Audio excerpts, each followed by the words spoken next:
bilingual or English? This class is bilingual or English? Sir bilingual batch है।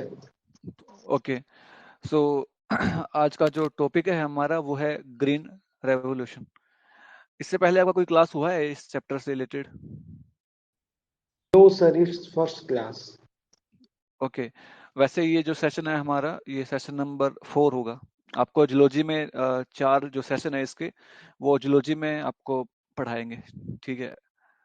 जो botany का part है ना हमारा इस चैप्टर के अंदर, वो हम यहाँ पर कवर करेंगे। So have you seen your mother worshipping tulsi plant? क्या देखा आपने कभी आपके मदर को? घर में कोई भी है, तुलसी का जो प्लांट होता है उसकी पूजा करते हैं? बताओ, देखा है? सर देखा है। हाँ, तो हमारे पास ना बहुत सारे ऐसे प्लांट होते हैं। हाँ, गुड सायन। हमारे पास ना बहुत सारे ऐसे प्लांट होते हैं जिनका ना हेलो अलग सर। अलग। हाँ, यस रुचि। यस सर, मतलब सर आप ही आओगे अब से? नहीं नहीं, रिप्लेसमेंट क्लास है आज। ओके। शायद आपके कौन पढ़ाता है आपको, मैम या सर? सर पढ़ाते हैं, इकबाल सर पढ़ाते हैं। हाँ, इकबाल सर, फिर वो आज छुट्टी पे होंगे तो इसलिए रिप्लेसमेंट क्लास है। Okay okay sir, thank you sir. हाँ, तो देखो हमारे पास ना बहुत सारे ऐसे प्लांट्स होते हैं जिनका ना अलग अलग जो हमारे फेस्टिवल्स होते हैं, हर एक फेस्टिवल से कुछ ना कुछ लेना देना होता है। जैसे हमारे पास लोहड़ी है, बिहू है, पोंगल है, संक्रांति है, तो हर एक का, ठीक है, जितने भी हमारे पास ये प्लांट्स है, किसी ना किसी हमारे पास कुछ भगवान होता है, उससे रिलेटेड कुछ ना कुछ, या कुछ हम मानते हैं उससे रिलेटेड ये हमारे फेस्टिवल्स होते हैं। तो अभी है कि ह्यूमंस को प्लांट्स की नीड क्यों होती है। तो आपको आप जब स्कूल में एंटर किए होंगे तब उसे आपको पता ही है कि बहुत सारे यूजेस है प्लांट्स के हमारी लाइफ में। वो हमें खाना देता है, ठीक है, सबसे बड़ी इंपॉर्टेंट बात है खाना। वहीं से हमारा जो भी हमारा गेहूं है, चावल है, जो भी है हमारा है, वो वहीं से मिलता है हमें।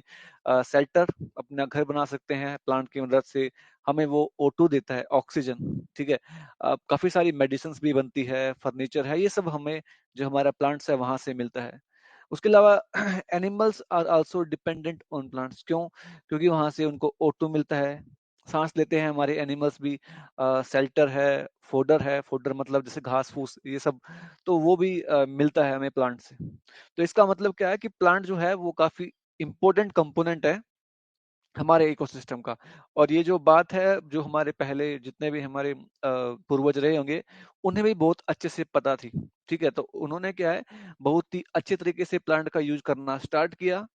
और आज हम, जो हमारे पास जितना भी अलग अलग क्रॉप है, ठीक है, हम एक छोटे से, हमारे पास अगर छोटा सा भी एक खेत है ना, तो उससे भी हम काफी सारा जो हमारे पास अनाज है, गेहूं है, या जो भी कुछ भी है, हम उसको ले सकते हैं। कैसे ले सकते हैं?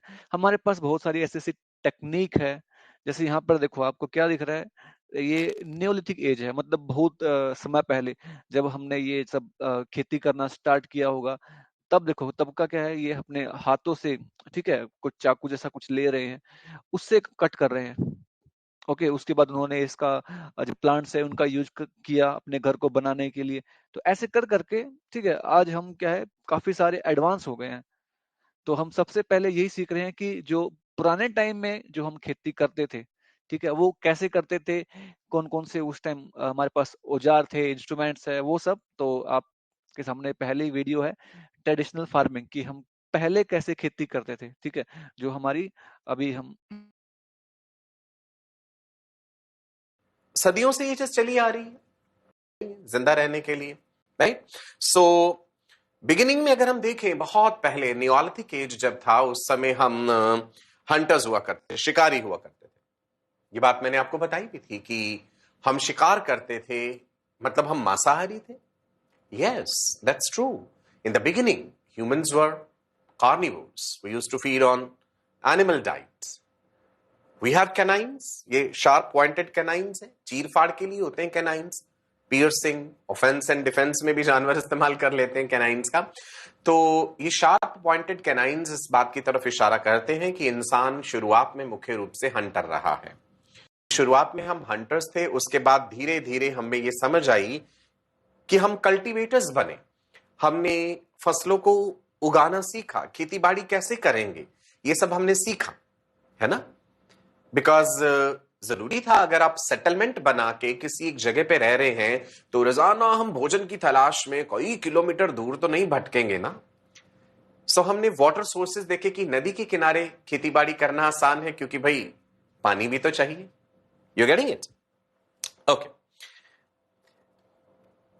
पुरानी बातें करें तो खेती बाड़ी के लिए जो इस्तेमाल होने वाली चीजें थी उसमें से वुडन प्लोज, हल कहते हैं ना, जैसे हम किसान खेत में हल चलाते हैं। सो आपने देखा यहां पे हमने जानवरों का भी सहयोग लिया, बैल इस्तेमाल कर रहे हैं जो कि हल को चला रहे हैं प्लोइंग के लिए। सॉइल को प्लो करना जरूरी है, मिट्टी की खुदाई होगी प्रॉपर तरीके से, राइट। सॉइल सॉफ्ट होगी तभी तो उसमें बीज डाले जाएंगे और वो बीज अंकुरित होंगे, राइट। ट्रेडिशनल फार्मिंग थी। ट्रेडिशनल फार्मिंग में क्या होता है भाई, खेत में जो हल जोता जाता है उसमें बैल इस्तेमाल हो रहे हैं, जानवरों का इस्तेमाल हो रहा है। एंड इंसान स्वयं सोइंग करते हैं, बीज बोने का काम है या यंग सैपलिंग्स को, प्लांट्स को लगाना है तो लेबर इस्तेमाल होगी, है ना। ये ट्रेडिशनल तरीके हैं। ट्रेडिशनल फार्मिंग में ही फसल की उपज बढ़ाने के लिए हम जानवरों का गोबर भी इस्तेमाल करते हैं। गाय का गोबर इस्तेमाल होता है, काउ डंग जो है मैन्योर के रूप में, है ना। बार बार आप सेम मिट्टी में सेम सॉइल में फसल उगा रहे हैं तो सॉइल में जो मिनरल्स हैं, न्यूट्रिएंट्स हैं, माइक्रो न्यूट्रिएंट्स, मैक्रो न्यूट्रिएंट्स, वो भी तो कम होते जाएंगे ना। तो जरूरी है कि मिट्टी की उपजाऊ शक्ति को बढ़ाना है। ट्रेडिशनल फार्मिंग में ये सब चीजें इस्तेमाल होती थी। As you can see, cow dung या cattle dung and the natural manures they are used as fertilisers. ठीक है, इस तरीके से खेतीबाड़ी करने से बहुत से लोगों का पेट जो है वो भर जाता है।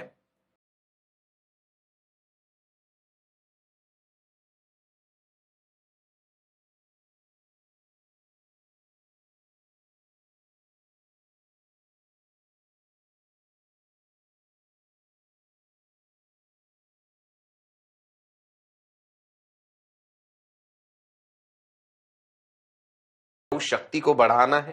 ट्रेडिशनल फार्मिंग में ये सब चीजें इस्तेमाल होती थी। As you can see, cow dung या cattle dung and the natural manures they are used as fertilisers.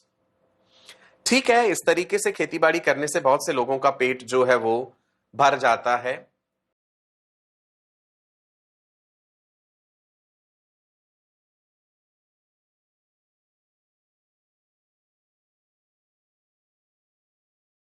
कुछ समस्याएं भी हैं इससे जुड़ी।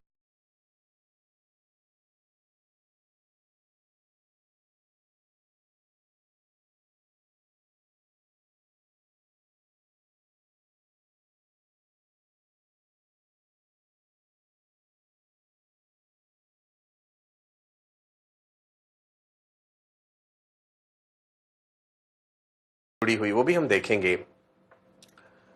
पानी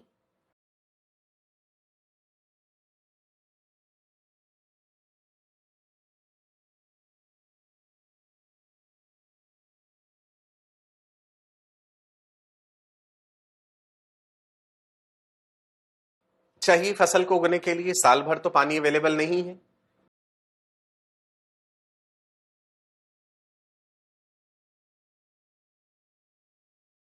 किस पे निर्भर करेगा किसान? बारिश पे। रेनफॉल तो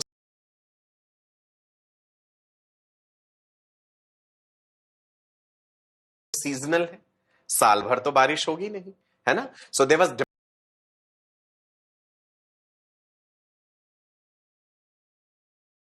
dependence on monsoon rains for water. तो एक ही फसल उगा पाएंगे खेत में, सिंगल क्रॉप पर ईयर। समस्या वाली बात है ना। जब फसल उग गई, फसल की कटाई करनी है, हार्वेस्टिंग जब करना है तो भी ह्यूमन लेबरर्स है। मजदूर जो है, किसान जो है, खेत में काम करेंगे और वो हाथ से कटाई करेंगे उस चीज की। समय भी लगेगा, एफर्ट भी बहुत ज्यादा लगेगा ट्रेडिशनल फार्मिंग में। अब हुआ क्या जी, समय के साथ साथ धीरे धीरे जनसंख्या तो बढ़ती रही और बढ़ ही रही है। Sufficient food is never available for all the members of a population. सबके लिए भरपेट भोजन नहीं।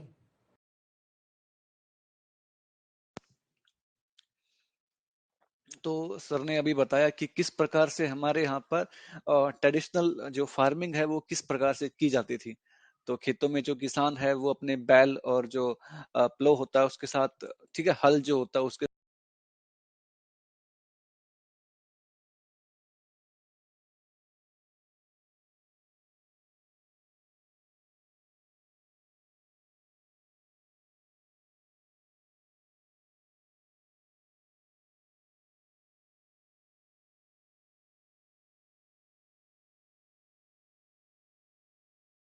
साथ क्या है, मिट्टी को पहले क्या करते हैं, उसको ना खोदते हैं ताकि, हाँ, उसके अलावा जब भी फसल को लगाना है, काटना है, ठीक है, उसकी देखभाल करनी है, हर चीज जो भी काम है ना वो सब क्या है, ह्यूमन जो लेबर है ना वो करता है। जैसे खेतों के अंदर मैन्योर जो होता है वो कैटल डंग का यूज करते हैं। उसके अलावा हम अभी नहीं, पहले की बात है ये,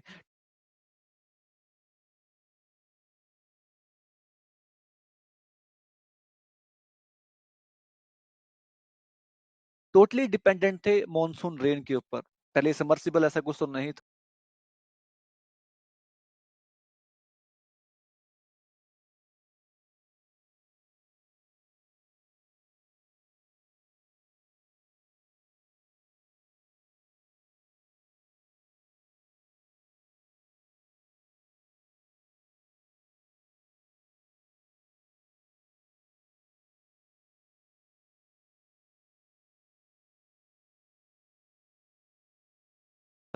तो टोटली डिपेंडेंट क्या है, मानसून के ऊपर ही रहते थे कि भाई कब हमारे पास बरसात आएगी, तो तब हमारे जो फसल लगाई है वो अच्छे से हो पाएगी।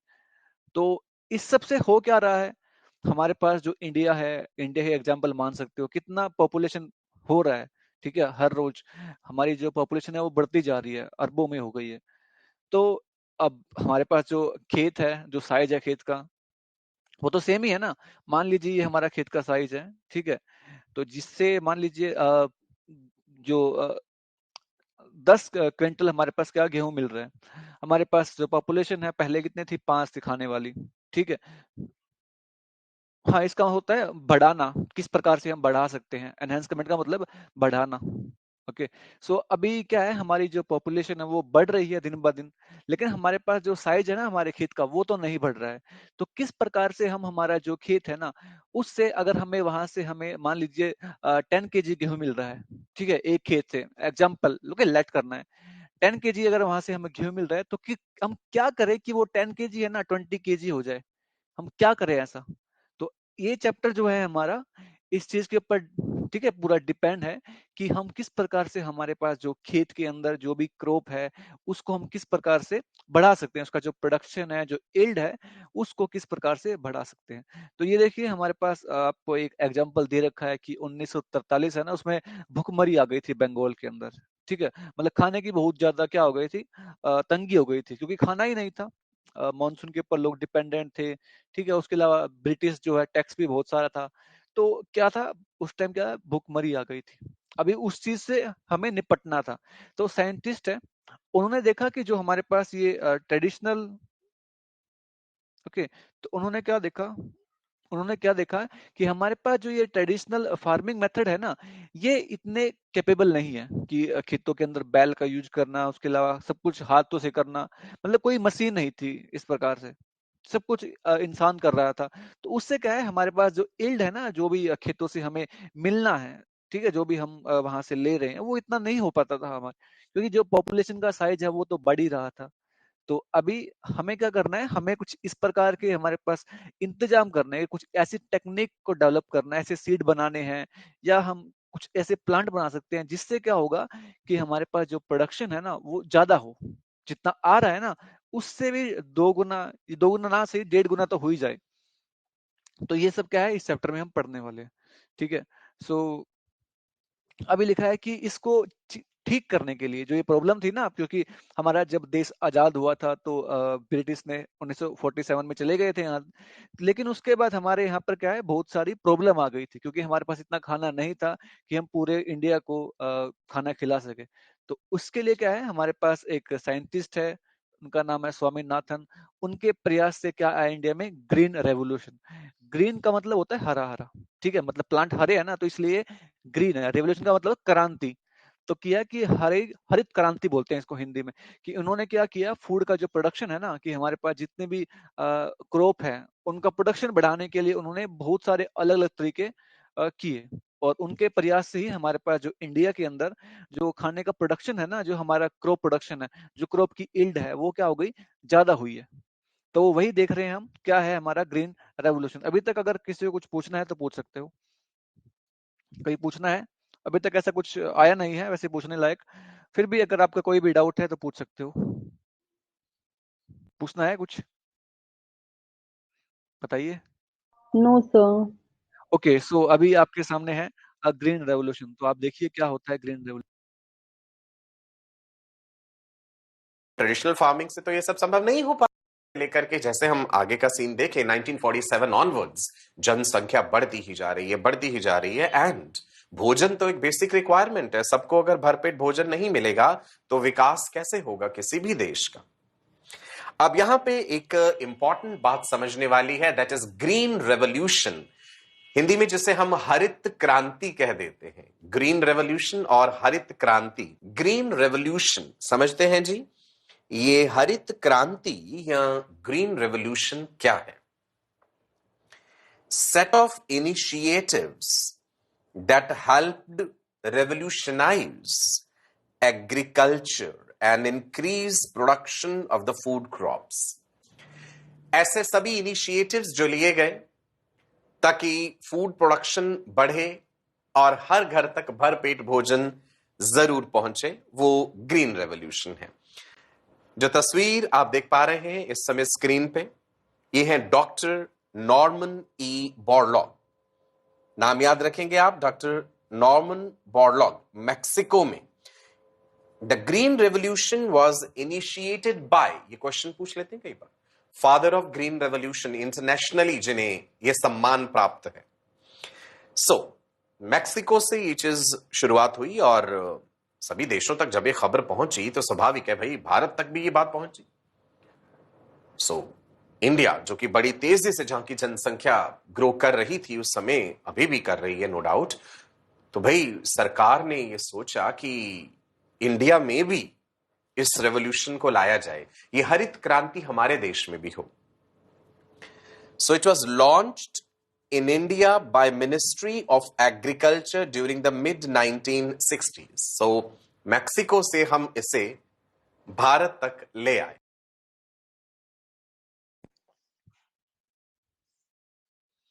ओके, सो ग्रीन रेवोल्यूशन क्या है? हमारे पास जो हमारा ट्रेडिशनल फार्मिंग है, ठीक है, जो पुराने तौर तरीके हैं जिन तरीकों से हम हमारी खेती करते हैं, वो बहुत क्या है, स्लो है।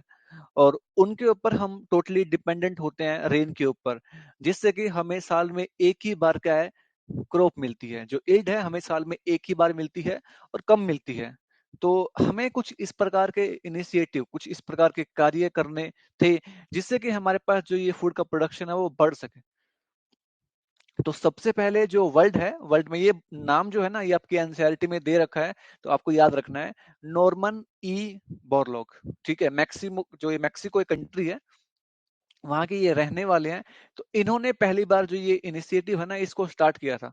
ओके, उसके बाद 1960 में जो इंडिया की एग्रीकल्चर मिनिस्ट्री है, उसने भी इसको इंडिया में लॉन्च किया था। तो याद रखना ये नाम, डॉक्टर नॉर्मन। ओके, आपकी एनसीईआरटी के अंदर भी दे रखा है। तो उसके बाद देखो, हमारा इंडिया में जो फादर ऑफ ग्रीन रेवोल्यूशन जिसको बोलते हैं, वो है डॉक्टर स्वामीनाथन। ये अभी शायद चेन्नई में रहते हैं। ओके, सो इन्होंने बहुत सारा काम किया हमारा जो इंडिया में है ना, किसानों को समझाने में या अलग अलग प्रकार के जो सीड है उनको बनाने में। तो इनका काफी सारा योगदान है, ठीक है। इनके कारण ही हमारे पास जो फूड का प्रोडक्शन है वो बढ़ा था। वो कैसे बढ़ा था वो हम अभी देखेंगे, ठीक है। सो अभी लिखा है कि व्हाट आर दीज, मतलब कौन कौन से इन्होंने कार्य किए, ठीक है, जिससे कि हमारे यहाँ की जो सिचुएशन है वो बदल गई। मतलब किया क्या ऐसा कि पहले हमारे पास मान लीजिए एक खेत है हमारे पास, ठीक है, वहां से हमारे पास 2 kg गेहूं आ रहा था, और इसके काम करने के बाद इन्होंने जो काम किया फिर 3 kg आने लगा। ऐसा किया क्या है? ठीक है। तो वही है हमारा ग्रीन रेवोल्यूशन कि इन्होंने ऐसा क्या किया, कौन कौन से मेजर्स हैं वो इन्होंने लिए कि जिनके कारण से हमारे पास जो फूड का प्रोडक्शन है, ठीक है, वो एनहांस हो गया। क्या क्या इंप्रूवमेंट मेजर्स देखते हैं जी। ट्रेडिशनली जैसा कि मैंने कहा, खेतों में हल जोतने के लिए बैल का इस्तेमाल किया गया, जानवरों का इस्तेमाल हो रहा है, लकड़ी उपकरण या लोहे से बने हुए उपकरण इस्तेमाल हो रहे हैं, टाइम कंज्यूमिंग है, बहुत ज्यादा मेहनत है, एफर्ट बहुत ज्यादा है, तो फिर जरूरी था कुछ आधुनिक मशीनें इस काम के लिए इस्तेमाल करी जाएं। Use of tractors for ploughing the field, आप में से बहुत से बच्चों ने ट्रैक्टर देखा होगा, सो ट्रैक्टर का इस्तेमाल होने लगा। Use of pesticides and synthetic fertilisers, किसान इतनी मेहनत से फसल उगाता है खेत में, पेस्टिसाइड्स किस लिए? बहुत सारे कीट ऐसे हैं, वर्म्स भी हैं, इंसेक्ट्स भी हैं जो फसल को बहुत ज्यादा नुकसान पहुंचाते हैं, बर्ड्स भी हैं जो खा जाते हैं फसलों को। अच्छा, आपने स्केयर क्रो देखा है? खेतों में स्केयर क्रो लगाया होता है बर्ड्स को डराने के लिए, राइट जी। तो सुनिए मेरी बात, हमने पेस्टिसाइड्स का इस्तेमाल करा ताकि जो है क्रॉप्स को बचाया जा सके पेस्ट से, और हमने सिंथेटिक फर्टिलाइजर जिसमें यूरिया का भी इस्तेमाल होता था, है ना। सुनिएगा मेरी बात, धीरे धीरे ये फर्टिलाइजर्स भी समस्या बनने लगे, ये हम जानेंगे अभी। ग्रीन रेवोल्यूशन के मेजर्स क्या रहे कि भाई ट्रैक्टर्स का इस्तेमाल हुआ, पेस्टिसाइड्स का यूज करा हमने, और सिंथेटिक फर्टिलाइजर्स यूज होने शुरू हुए मैन्योर्स की जगह पे।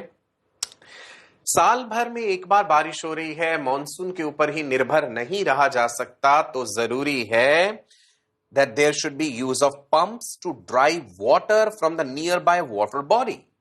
बड़े बड़े पंप और मोटर का इस्तेमाल होगा, आसपास कहीं पानी का सोर्स है तो वहां से पानी खींच करके लाया जाए।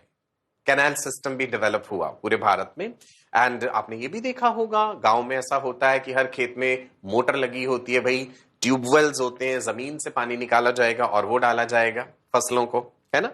सो there was reduced dependence on the monsoon. पूरी तरह से तो खत्म नहीं हो सकता, हमें कुछ हद तक तो निर्भर रहना पड़ेगा, लेकिन नो डाउट ये चीज कम जरूर हुई, reduced dependence on the monsoons. खेत में बीज बोने के लिए लेबर काम कर रहे हैं, मजदूर काम कर रहे हैं, फसल के रखरखाव के लिए कर रहे हैं, फसल जब पक गई उसकी कटाई के लिए, हार्वेस्टिंग के लिए, ये सब ट्रेडिशनल फार्मिंग में था।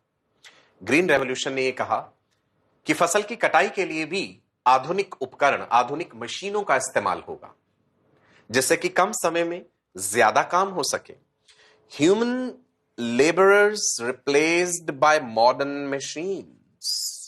एक बड़ी इंपॉर्टेंट बात है कि एग्रीकल्चर के लायक जितनी जमीन फिट है, the land fit for agriculture, उस लैंड को तो नहीं बढ़ाया जा सकता ना।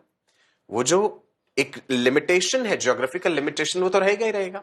तो इसका मतलब है ये जरूरी है कि जितनी जगह है उसमें से पर यूनिट एरिया पैदावार बढ़ाई जाए, उपज बढ़ा दी जाए। जमीन तो नहीं बढ़ाई जा सकती, उपज बढ़ाई जा सकती है ना, पर यूनिट एरिया। तो ऐसा ही कुछ किया गया। So as you know that the land fit for the agriculture is limited, so that means it is necessary to increase the yield per unit area। कुछ ऐसे तरीके लगाए जाएं, ऐसा समाधान हो कि जितनी जमीन है, जितनी जगह है, उसी में पैदावार ज्यादा से ज्यादा हो। इसके लिए क्या जरूरी है जी? High yielding varieties, HYV, high yielding varieties. फसलों की ऐसी किस्में हों हमारे पास जो ज्यादा उपज देती हैं, राइट। तो हमने कई कंट्रीज के साथ कोलैबोरेट करा और वहां से हमने हाई यील्डिंग वेराइटीज मंगवाई, हमने समझा उन हाई यील्डिंग वेराइटीज को। अब यह भी जरूरी था कि वो वैरायटी भारत की जलवायु में, इंडिया के क्लाइमेट में ग्रो कर पाए। ये तो जरूरी नहीं होता ना कि जो चीज नॉर्थ अमेरिका में उग रही है वहां का जलवायु अलग है, भारत का जलवायु अलग है, तो हर फसल हर जगह तो नहीं उग सकती।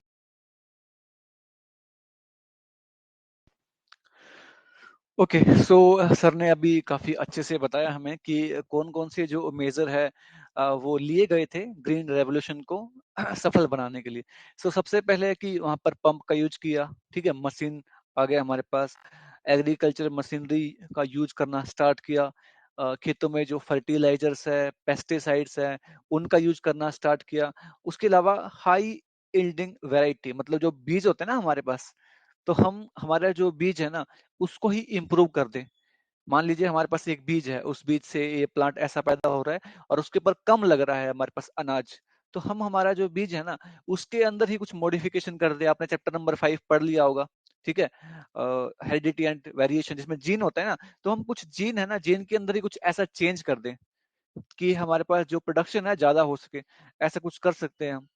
ठीक है, तो ये क्या है, हमारे पास ये काफी सारे अलग अलग मेजर हैं, ठीक है, अलग अलग तरीके हैं जिनका यूज करके जो इंडिया के अंदर जो फूड का प्रोडक्शन है, ठीक है, जो क्रॉप ने इल्ड है उसको हमने इंक्रीज किया है। कोई डाउट है इस वीडियो में? Sir where is Iqbal Rashid sir? Sir sir छुट्टी पे हैं आज। ओके पुनीत, कोई डाउट है आपका यहाँ तक? बताइए बताइए, कोई डाउट है? No sir. Okay good. So okay Puneet, Jatin, next जो है हमारे पास वो है हाई यील्ड वैरायटीज क्या होती हैं। अभी हमने देख लिया कि किस प्रकार से अलग अलग हमारे पास तरीके हैं जिनके कारण से हमारे पास जो ग्रीन रेवोल्यूशन है वो सफल हो पाया। हमने मशीन का यूज किया, ठीक है, अपने हमारे पास कंप्लीटली डिपेंडेंट हम पहले मॉनसून के ऊपर थे, हमने उससे थोड़ा सा अलग हटके जो मोटर पंप है उनका यूज करना स्टार्ट किया।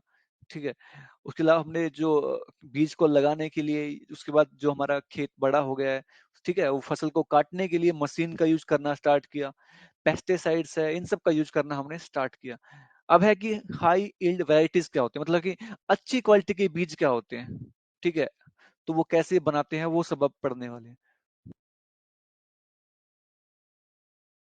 हाई यील्डिंग वैरायटीज के बारे में, वैरायटीज अक्सर आप सुनते होंगे प्लांट से related. High yielding variety rice की है, ये हाई यील्डिंग वैरायटी वीट की है, या किसी भी और फसल से रिलेटेड आप ये टर्म सुनते हैं।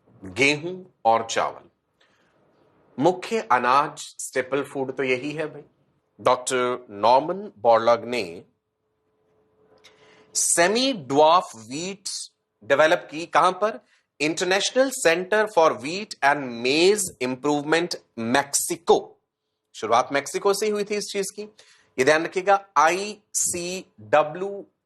ICWMP। सो इंडिजिनस वीट और इस सेमी ड्वार्फ वीट में अंतर क्या है? इंडिजिनस वीट, जो हमारे अपने भारत देश में जो वीट पाई जा रही है, इंडिजिनस वीट के साथ हम कंपेयर करें सेमी ड्वार्फ वीट को, तो क्या डिफरेंसेस हमें नजर आते हैं? देखिए जी, जो इंडिजिनस वीट वैरायटी है, इसका पौधा जो है लंबा है, it consumes more nutrients from the soil, उपज कम है, यील्ड लो है ना, जगह भी मतलब ज्यादा घेर रहा है, रखरखाव भी थोड़ा और बेहतर मांग सकता है कि पौधा, और जमीन से ज्यादा न्यूट्रिशन ले रहा है और यील्ड इसमें कम। जब हम इसे कंपेयर करते हैं high yielding variety semi dwarf wheat से, शॉर्ट स्टेचर है, पौधे का साइज छोटा है, it consumes less nutrients from the soil, high yielding, that means it is better, बेहतर है इंडिजिनस वैरायटी से, है ना। तो सेमी ड्वार्फ वैरायटी से ही भारत में डेवलप करी गई Kalyan Sona and Sonalika, very important,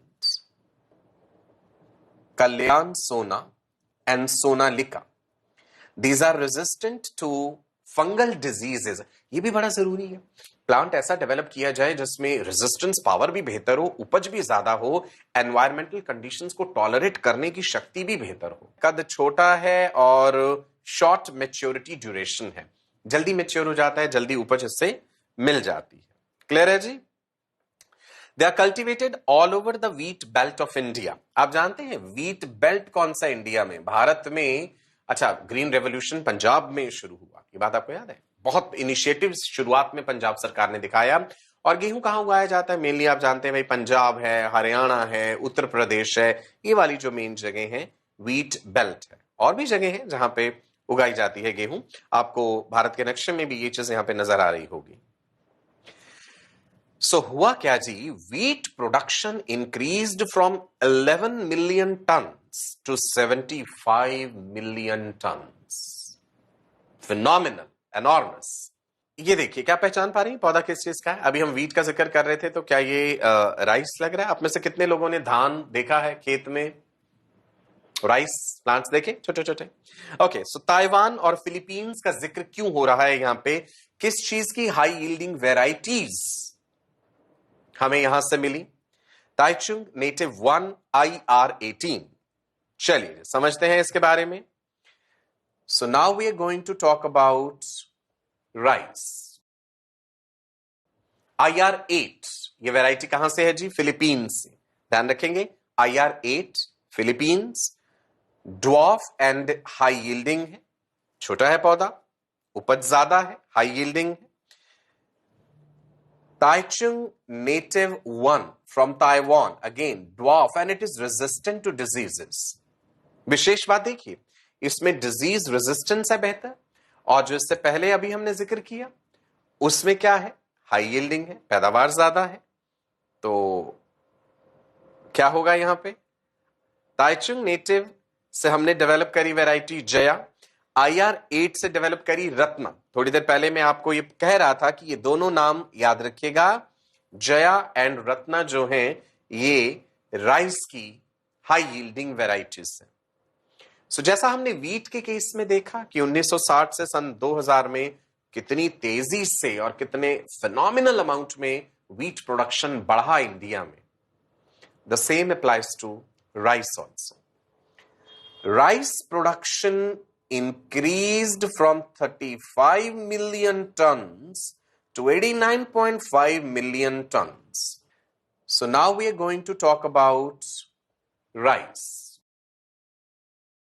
IR8 ये वैरायटी कहां से है जी? फिलीपींस से। ध्यान रखेंगे, IR8 Philippines, dwarf and high yielding है। छोटा है पौधा, उपज ज्यादा है, हाई यील्डिंग है। Taichung native 1 from Taiwan, again dwarf and it is resistant to diseases. विशेष बात देखिए, इसमें डिजीज रेजिस्टेंस है बेहतर, और जो इससे पहले अभी हमने जिक्र किया उसमें क्या है? हाई यील्डिंग है, पैदावार ज्यादा है। तो क्या होगा यहां पे? ताइचुंग नेटिव से हमने डेवलप करी वैरायटी जया, IR8 करी रत्ना। थोड़ी देर पहले मैं आपको ये कह रहा था कि ये दोनों नाम याद रखिएगा, जया एंड रत्ना जो हैं ये राइस की high yielding varieties. Okay, so अभी सर ने आपको बताया कि क्या मतलब होता है हाई यील्ड वैरायटी का। ओके, सो ये जो सेमी ड्वार्फ वैरायटी है गेहूं की, ये कहाँ से हमने इंपोर्ट किया इनको? मैक्सिको अभी आपने थोड़ी देर पहले देखा भी था। अच्छा, मुझे अभी एक क्वेश्चन का आंसर दीजिए, who is known as father of green revolution international level पे? इंडिया नहीं, इंटरनेशनल लेवल पे किनको बोलते हैं फादर ऑफ ग्रीन रेवोल्यूशन? हाँ, नॉर्मन को बोलते हैं। गुड, ठीक है। तो ये जो हमारे पास मैक्सिको से है, ठीक है, वैरायटी है, वो इंडिया में लाई गई। ओके, उसके बाद वो मॉडिफाइड की गई इंडिया के अंदर, और मॉडिफाइड करने के बाद वहां से क्या बना? कल्याण सोना और सोनालिका। आपने ट्रैक्टर का नाम भी सुना होगा, सोनालिका, ठीक है। क्योंकि ये जो सोनालिका है ना, इससे जो प्रोडक्शन है काफी अच्छा होता है। ये दो वैरायटी है वीट की, ठीक है, जो कि काफी इंपॉर्टेंट है ग्रीन रेवोल्यूशन के लिए। आपकी एनसीईआरटी में दे रखे हैं दोनों नाम, याद रखना, कल्याण सोना और सोनालिका। उसके अलावा फिर बात करते हैं राइस की। तो जो राइस का IR8, ठीक है, ये कहाँ से है? फिलीपींस से कंट्री है, वहां से ये आई थी IR8। उसके अलावा हमारे पास जो ताइचुंग नेटिव फर्स्ट है, ये ताइवान से। ये दो है, वहां पर होती है, ये वहां की वैरायटी का नाम है, वहां पर होती है उस कंट्री के अंदर। हमने उनको यहाँ पर लाकर उसमें कुछ मॉडिफिकेशन किया, ठीक है, उनमें कुछ मॉडिफाइड किया, और वहां से हमने क्या बनाया? जया और रत्ना। ओके, सो हमारे इंडिया की कौन कौन सी है? सोनालिका, कल्याण सोना गेहूं के लिए, ठीक है। और जया और रत्ना राइस के लिए हम इनको लगाते हैं, ठीक है, हमारे पास जो खेत है उनमें लगाते हैं, और इनसे जो राइस का और गेहूं का जो प्रोडक्शन है काफी ज्यादा होता है। तो कोई डाउट है अभी? कल्याण, सोनालिका, जया और रत्ना। ओके, सो अभी क्वेश्चन टाइम है, तो आप बताइए इनमें से कौन है जो सच नहीं बोल रहा है? ठीक है, पहला लिखा है कि जो शुगर केन है उसके पास एडवेंटिशियस रूट होता है, मॉडिफाइड। आगे लिखा है कि जो शुगर केन है उसके पास टैप रूट होता है, ठीक है, टैप रूट उसका मॉडिफाइड होता है। वो क्या करता है? स्टोरेज और फूड करता है। शुगर केन में जो टैप रूट है वो मॉडिफाइड हो गया है और क्या कर रहा है? फूड को स्टोर कर रहा है। थर्ड चीज है हमारे पास शुगर केन है स्टेम मॉडिफिकेशन की, जो शुगर केन है वो स्टेम का मॉडिफिकेशन है। तो बताइए कौन सा ए गर्ल, कौन सा इसमें से गलत है? बताइए। कोमल है हमारे पास, अतुल, अभिरूप, शावी, अरफा, ऋषि, ऋतिक, ऐश्वर्या। ओके, बताइए पुनीत, क्या हो सकता है आंसर? ए अतुल। ओके, ए, गुड गुड। सो हमारे पास जो ए है ना वो क्या है? रोंग है। हाँ, गुड। ए जो है वो रोंग स्टेटमेंट है। क्यों है रोंग? क्योंकि हमारे पास जो शुगर केन है वो एडवेंटिशियस रूट मॉडिफिकेशन नहीं है उसके अंदर। उनके अंदर क्या होता है? आपने 11th क्लास में पढ़ा होगा, स्टिल्ट रूट, ठीक है। तो हमारे पास जो टैप रूट का मॉडिफिकेशन है फॉर रेस्पिरेशन वो है हमारा राइजोफोरा, ये आपने 11th क्लास में पढ़ा होगा। और जो राइजोफोरा होता है, ठीक है, उनके अंदर क्या होता है? रेस्पिरेटरी रूट्स होती है उनके अंदर। ओके, उसके अलावा जो एडवेंटिशियस रूट है वो हमारा इसमें लिखा तो है कि ये शुगर केन स्टिल फ्रूट से वो एडवेंटिशियस रूट का मॉडिफिकेशन है, तो कैसे गलत हुआ? दोबारा बोलिए, क्या पूछा आपने? हाँ सर, मतलब ये मैं ये बोल रही हूँ कि जो हम्म, स्टिल रूट्स है वो एडवेंटिशियस रूट्स है, वही है, तो ये कैसे गलत हुआ?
जो एडवेंटिशियस रूट है वो हमारा इसमें लिखा तो है कि ये शुगर केन स्टिल फ्रूट से वो एडवेंटिशियस रूट का मॉडिफिकेशन है, तो कैसे गलत हुआ? दोबारा बोलिए, क्या पूछा आपने? हाँ सर, मतलब ये मैं ये बोल रही हूँ कि जो हम्म, स्टिल रूट्स है वो एडवेंटिशियस रूट्स है, वही है, तो ये कैसे गलत हुआ?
जो स्टिल्ट रूट है वो क्या है? Adventitious root.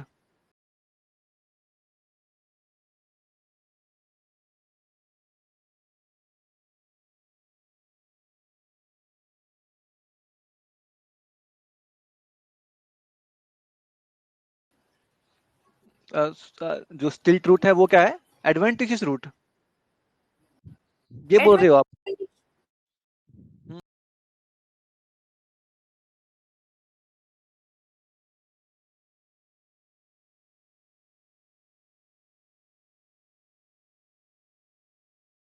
हम्म, हाँ नहीं, वो नहीं है। अब दोबारा पढ़ना उसको, ठीक है? हाँ सर। ओके। सो हमारे पास देखो एडवेंटिशियस जो रूट है, ओके, वो फोर। मेरे को वो स्लाइड फिर से करो जो आपने इसके बाद। हाँ जी।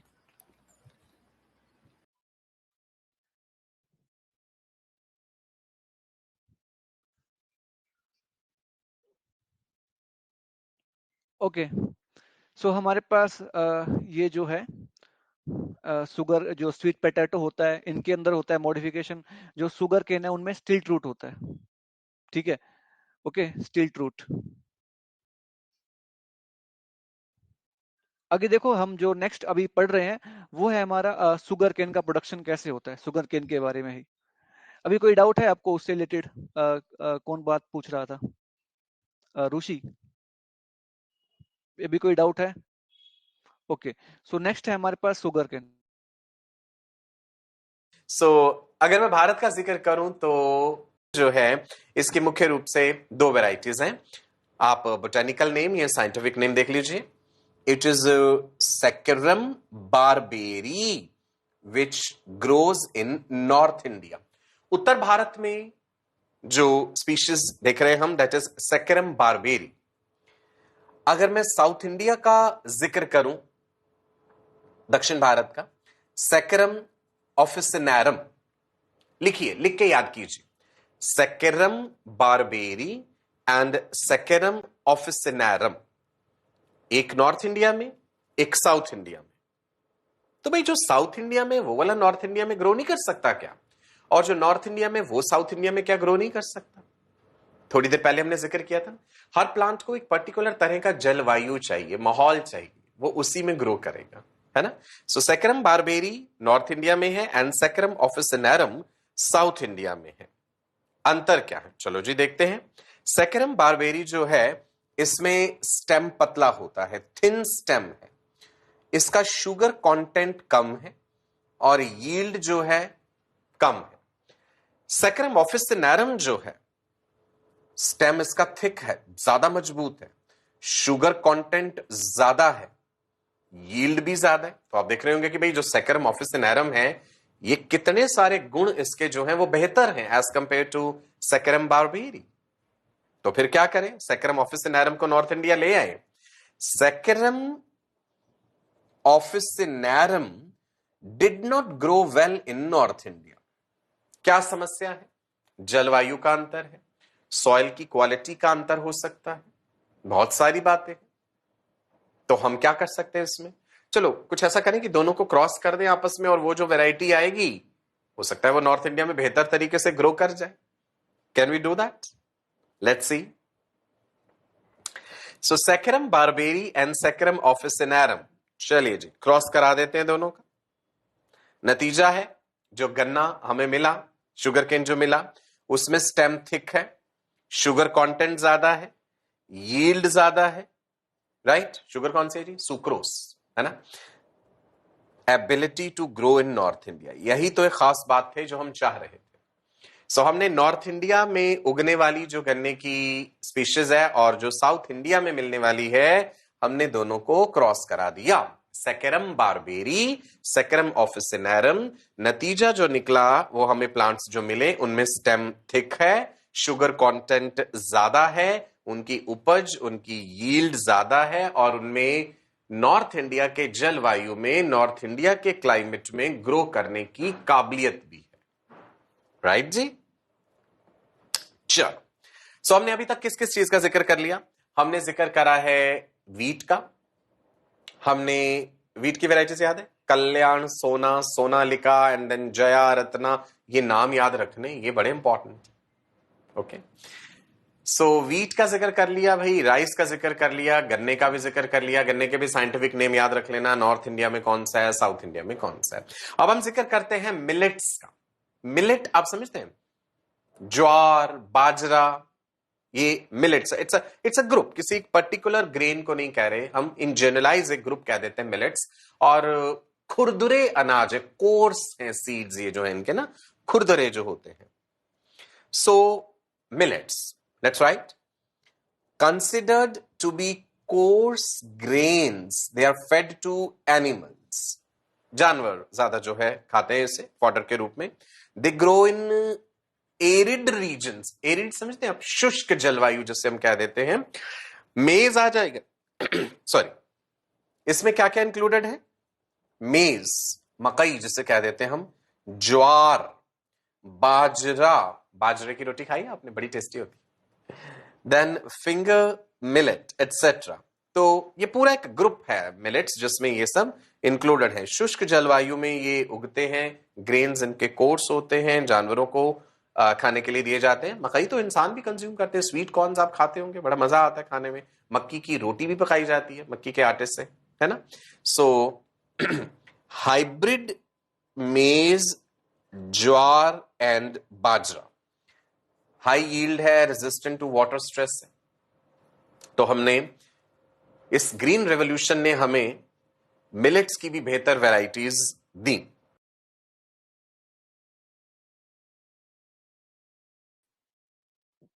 ओके, सो अभी सर ने आपको बताया कि हमारे पास जो शुगर है उसको हमने किस प्रकार से मॉडिफाइड किया है, ठीक है।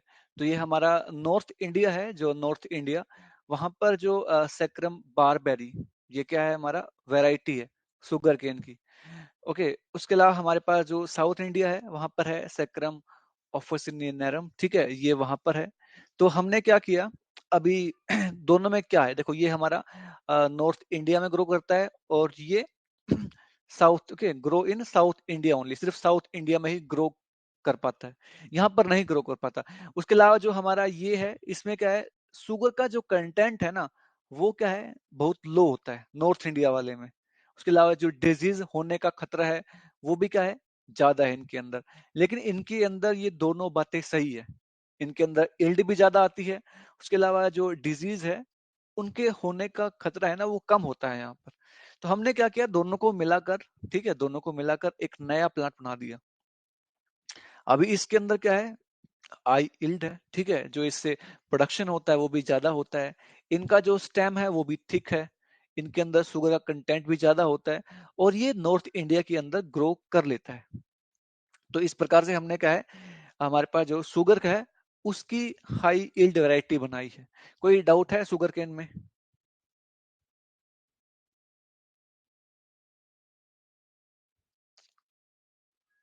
कोई डाउट है शुगर केन में, बताइए, कुछ पूछना है? ओके पुनीत, सो नेक्स्ट है हमारे पास मिलेट्स, ठीक है, मिलेट्स का भी ऐसा ही। सो हाई यील्डिंग, और हमने ऐसा बना रखा है, ठीक है, जैसे हमने मेज बना रखा है, कोई ज्वार है, बाजरा है, ये सब क्या है, हाई यील्डिंग, ओके, और रेजिस्टेंस टू वाटर स्ट्रेस, मतलब पानी अगर ज्यादा कम हो जाए ना तब भी ये सहन कर लेते हैं। ये नहीं कि थोड़ा सा पानी कम हुआ और एकदम से ये मर जाते हैं, ऐसा नहीं है।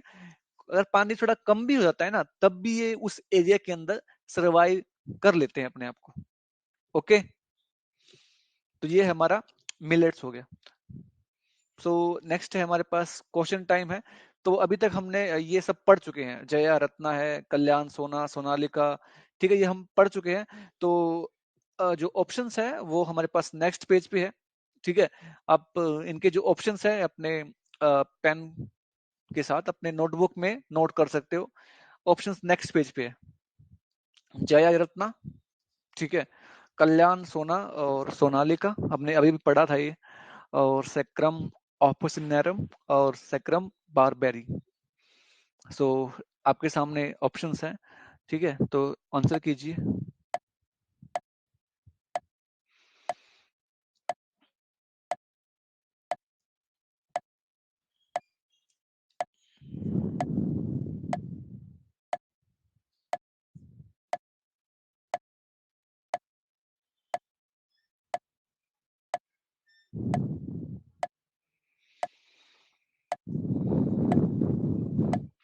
आंसर कीजिए। अरफा, जतिन, कोमल, शावी।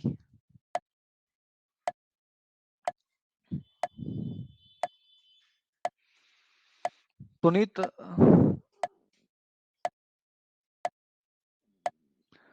कोमल आप क्लास में हो? कोमल क्लास में हो? कोमल, शावी, अरफा।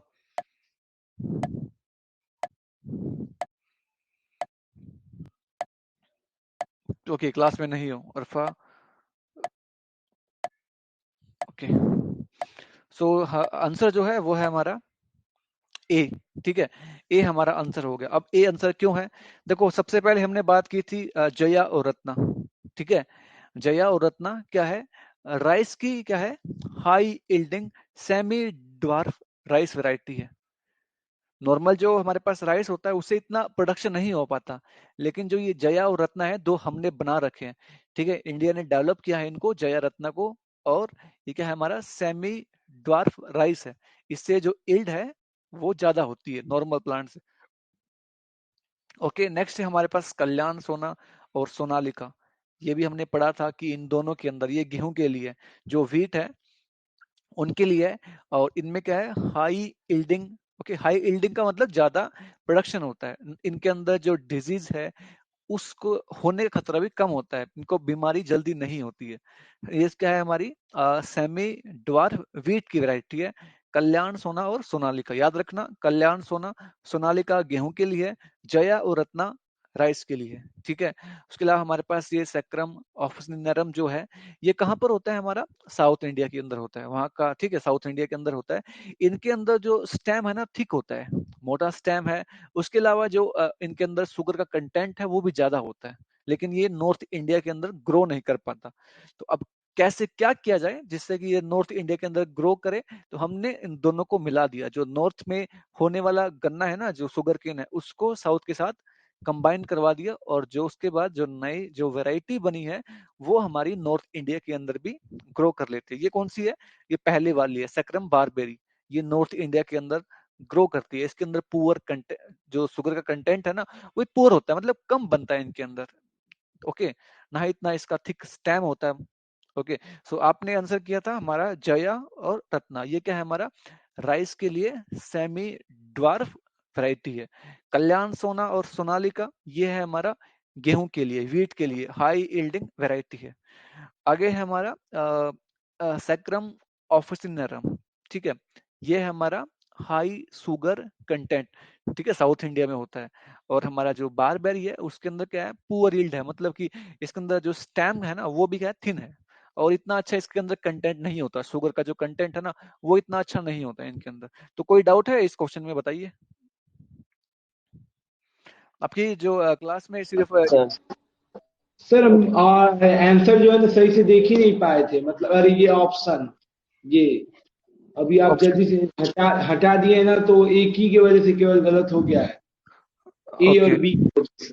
ये अभी दिख रहा है?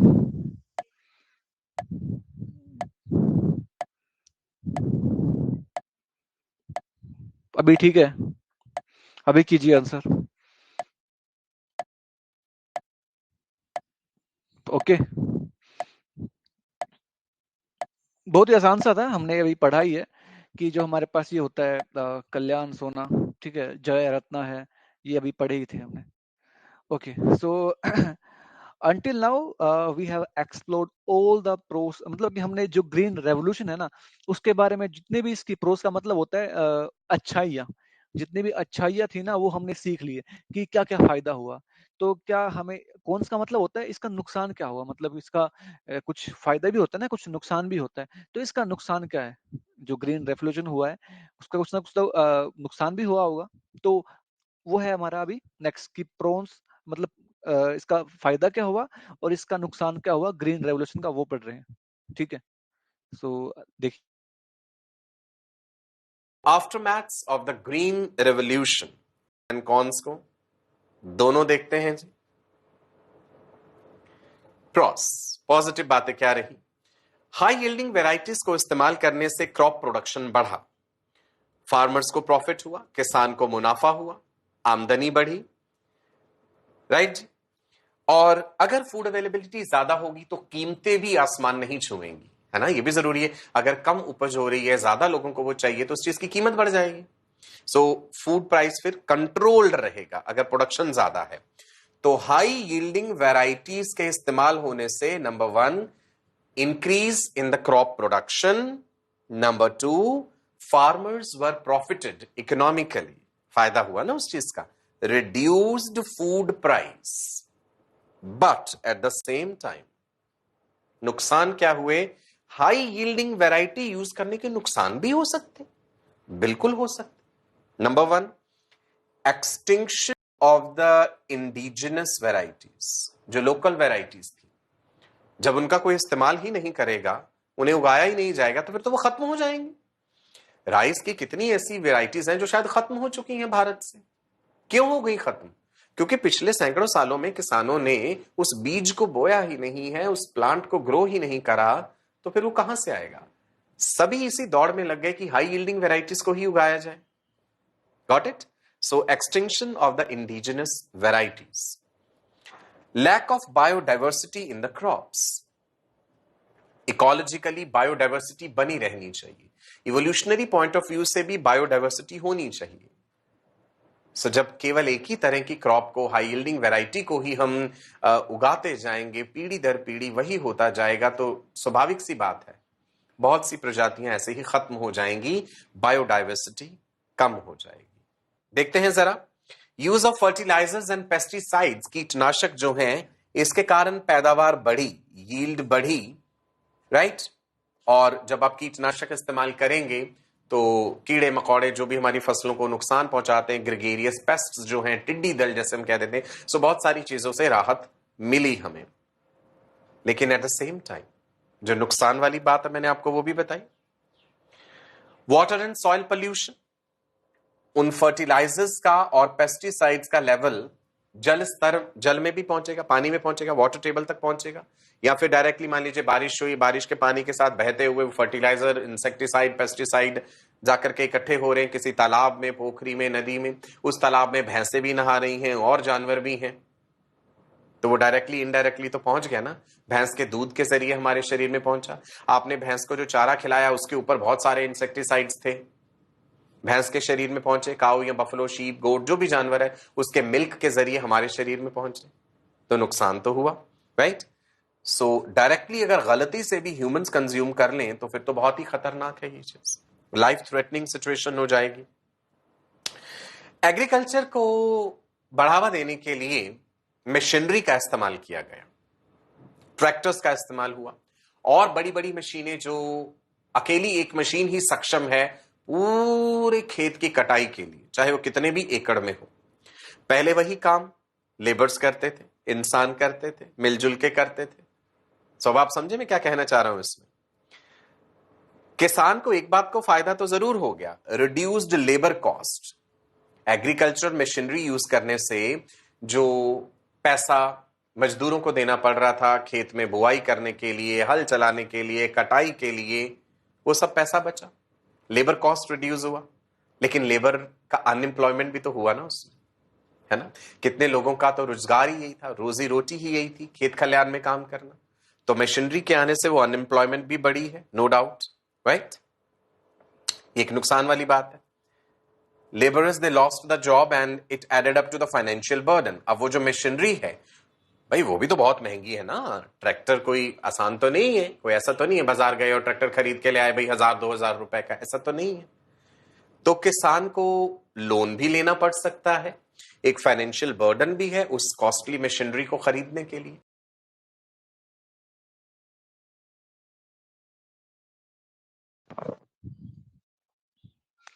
ओके, सो अभी सर ने बताया कि क्या क्या फायदा हुआ और क्या क्या नुकसान हुआ। सो सबसे पहले क्या है कि हमारा इससे जो हाई यील्डिंग वैरायटीज है उनका यूज करने से क्या हमें फायदा हुआ। फायदा ये हुआ कि जो क्रॉप का प्रोडक्शन था वो इंक्रीज हो गया। जो फार्मर है उसको अगर पहले 10 बोरी एक खेत से मिल रहा था, अभी 15 मिलने लगा, ठीक है। ओके, सो ये हमारा इससे क्या होगा, जो फूड प्राइस है उसका भी जो रेट है वो कम हो जाएगा। अगर ज्यादा अनाज होगा तो उसका जो रेट है वो कम हो जाएगा। ठीक है, अभी इसका नुकसान क्या हुआ, ये है कि हमारे पास जो इंडिजिनियस वैरायटी होती है, इंडिजिनियस का मतलब होता है जो हमारी खुद की है, इंडिया की है, ओके, वो क्या है, वो खत्म होना स्टार्ट कर जाएंगे, क्योंकि हम उसको यूज ही नहीं कर रहे। अगर यूज नहीं करेंगे तो वो अपने आप ही आराम आराम से खत्म हो जाएंगे। ठीक है, तो हमारे यहाँ की जो बायोडाइवर्सिटी है क्रॉप के अंदर, बायो का मतलब लिविंग, और डाइवर्सिटी का मतलब होता है अलग अलग तरह की ऑर्गेनिजम्स। ठीक है, तो हमारे पास जो अलग अलग तरह के प्लांट्स थे, चावल के थे, गेहूं के थे, बाजरा के थे, वो हमारे इंडिया के थे, वो क्या है, आराम आराम से खत्म होना स्टार्ट हो रहे हैं, क्योंकि हम उनका यूज नहीं कर रहे। हम क्या कर रहे हैं, हम ऐसा फसल लगा रहे हैं जिससे कि हमारा फायदा हो। ठीक है, तो ये क्या हो, इसका नुकसान हो गया। आगे है कि फर्टिलाइजर और पेस्टिसाइड्स। ठीक है, जो पेस्टिसाइड्स का मतलब क्या होता है, पेस्ट जो होते हैं उनको मारने के लिए जो हमारे पास केमिकल होते हैं उनको बोलते हैं पेस्टिसाइड्स। सो इनका जो यूज है, इनके यूज करने से क्या हुआ, एक तो ये है कि जो इल्ड है वो क्या है, बढ़ गया। ठीक है, जो इल्ड है वो बढ़ गया, और जो लॉस था ना, लॉस मतलब जैसे मान लीजिए खेत है, खेत में कोई कीड़ा आ गया, ठीक है, या कुछ भी आ गया, वो खेत को खा जाते थे, उसमें जो भी फसल होती थी या जो भी पत्ते थे जो भी थे उनको खा जाते थे। तो लॉस हो रहा था ना हमारा, लेकिन वो लॉस है वो कम हो गया, किसके कारण से, पेस्टिसाइड के कारण से। ठीक है, फर्टिलाइजर से क्या हुआ, इल्ड बढ़ गई है, फायदा हुआ। नुकसान क्या हुआ, नुकसान ये हुआ कि जो ये सिंथेटिक जो भी पेस्टिसाइड्स है जो भी है, वो जा रहा है कहाँ पर, जमीन के अंदर जा रहा है, सॉइल पोल्यूशन हो रहा है, वाटर पोल्यूशन हो रहा है। ठीक है, एयर पोल्यूशन जा रहा है, छिड़कते हैं जब एयर के अंदर भी जाता है वो, उसको हम भी खा रहे हैं फिर बाद में। तो ये जो जितना भी मतलब एक्सेसिव हो रहा है, जितना भी सिंथेटिक पेस्टिसाइड्स है ना, वो सॉइल के अंदर, वाटर के अंदर, हमें भी वो सब क्या है, बढ़ रहा है। ठीक है, ये इसका क्या है, कॉन्स। आगे लिखा है कि मशीन का यूज करने से क्या फायदा हुआ, फायदा ये हुआ कि जो लेबर कॉस्ट है ना वो कम हो गया। ठीक है, पहले अगर हम एक मजदूर को एक दिन में 500 रुपए दे रहे थे, कि उसके अलावा 10 मजदूर लगा रखे थे कि भाई ये काम को करो, अभी वो हमारे पास खुद का ट्रैक्टर है तो हम आराम से कर देंगे उसको। तो लेबर कॉस्ट क्या हुआ, कम हो गया। लेकिन उसका नुकसान क्या हुआ, एम्प्लॉयमेंट, बेरोजगार हो गए ना जो वहां पर काम कर रहे थे किसान। ठीक है, वो तो बेरोजगार हो जाएंगे इससे। तो ये क्या है, इसका नुकसान है। ओके, बताइए, कुछ पूछना है?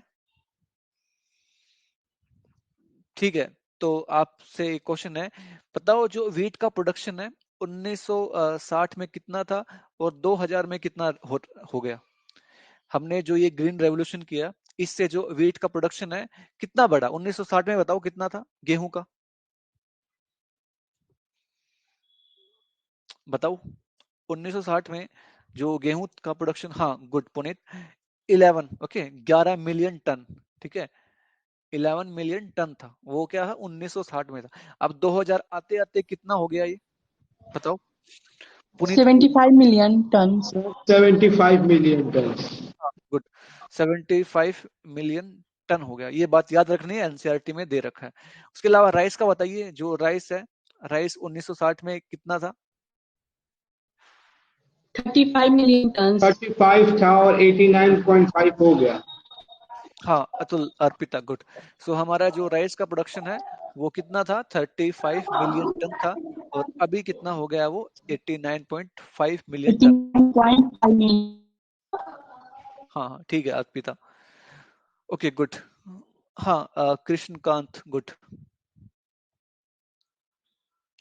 सो अभी आपके सामने एक क्वेश्चन है, ठीक है, read the following statement and choose the correct answer. Okay, options next page पे होंगे, आप पढ़ लीजिए। स्टेटमेंट फर्स्ट है, द यूज ऑफ एग्रोकेमिकल। ठीक है, एग्रोकेमिकल का मतलब होता है एग्रीकल्चर में जो केमिकल का यूज डालते हैं उनको बोलते हैं एग्रोकेमिकल्स, जैसे पेस्टिसाइड्स हो गए सब। तो use of agrochemicals and improved crop variety से ग्रीन रेवोल्यूशन हुआ है। स्टेटमेंट बी है, one of the major cons of green revolution was degradation of the environment. पढ़ लिया आपने? ठीक है, तो आपके सामने ऑप्शन है, बताइए क्या आंसर आएगा।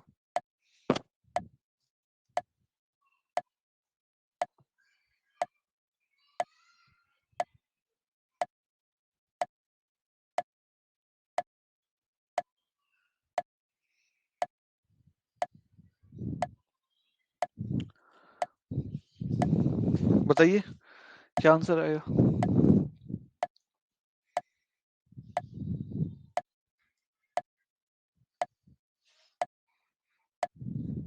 कोमल आंसर कीजिए।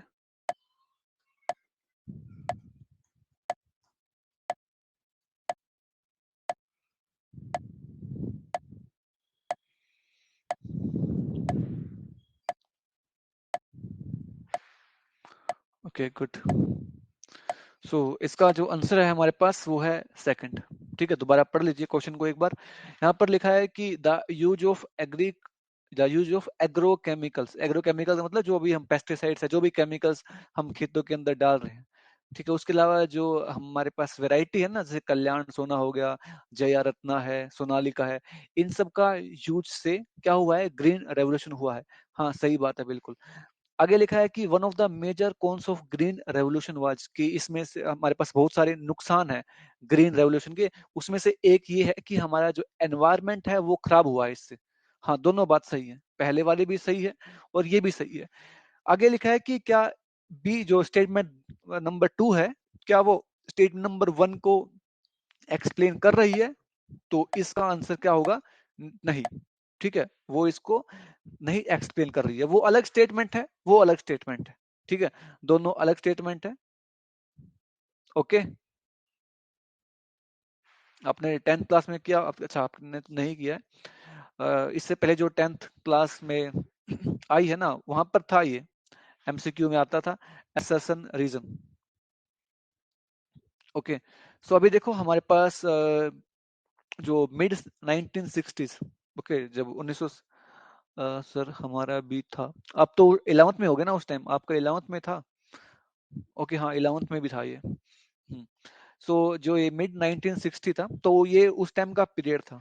तो यहाँ पर क्या है, काफी सारे ग्रीन रेवोल्यूशन है वो चल रहा था। ठीक है, जो प्लांट ब्रीडिंग टेक्निक है उसके कारण से क्या किया हमने, जो हाई इल्डिंग, उसके अलावा जो बीमारियों से लड़ने वाली अलग अलग प्रकार की जो वैरायटी है ना, गेहूं की, राइस की, ये सब हमने बनाना स्टार्ट किया। ओके, आगे लिखा है कि along with the use of agrochemical. Agrochemical का मतलब जो भी केमिकल हम यूज करते हैं हमारे खेतों के लिए, जैसे फर्टिलाइजर हो गया, पेस्टिसाइड्स है, ठीक है, ये सब का यूज हम क्यों करते हैं, ताकि हमारा जो प्रोडक्शन है ना वो इम्प्रूव हो सके। ठीक है, उसके अलावा आगे लिखा है कि as the use of agrochemical increase, अगर हमने हमारे पास जो फर्टिलाइजर्स है, पेस्टिसाइड्स है, इन सब का यूज किया है ना, तो इससे क्या हुआ है, जो quality of soil and water वो क्या खराब हो गई है।